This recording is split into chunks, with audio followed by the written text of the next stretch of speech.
D'où vient l'écart de valorisation entre les marchés d'actions américains et européens? Il est considérable et difficile à mettre en rapport avec les fondamentaux de croissance ou de profitabilité.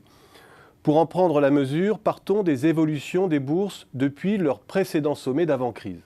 Côté US, le SP500 surplombe aujourd'hui ses précédents pics de près de 60%. Et les actions, malgré le gros aléa Trump, continuent à avoir le vent en poupe. Côté européen, l'Eurostoxx n'a toujours pas retrouvé ses précédents sommets. Il est en retrait de 13% de ses précédents records.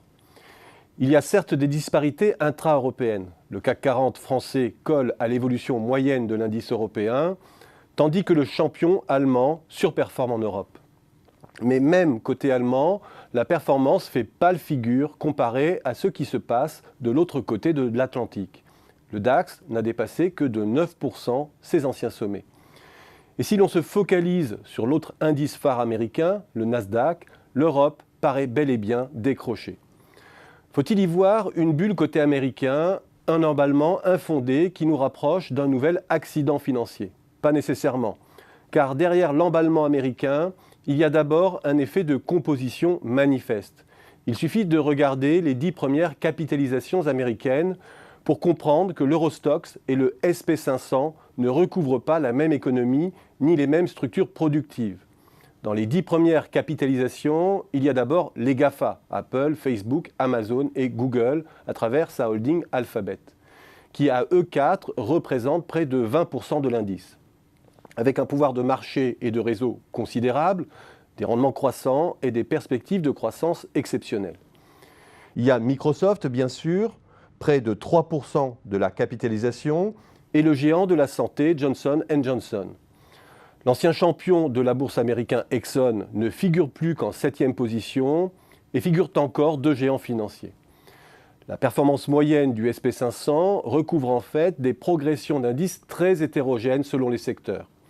Au sommet de la performance, toujours depuis les pics d'avant-crise, on trouve le e-commerce, les valeurs technologiques et la santé, boostée par les biotechnologies.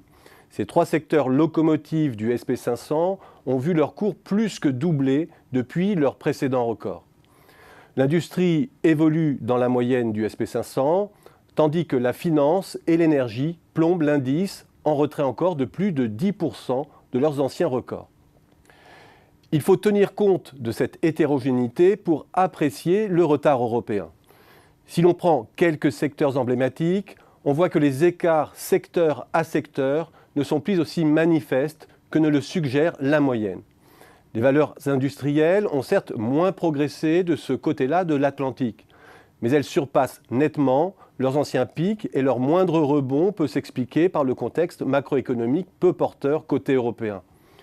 Les valeurs financières ont évolué de la même manière en Europe et aux États-Unis. L'énergie plombe l'indice en Europe comme aux États-Unis et son décrochage plus marqué peut s'expliquer par les écarts de législation et notamment l'absence d'effet gaz de schiste.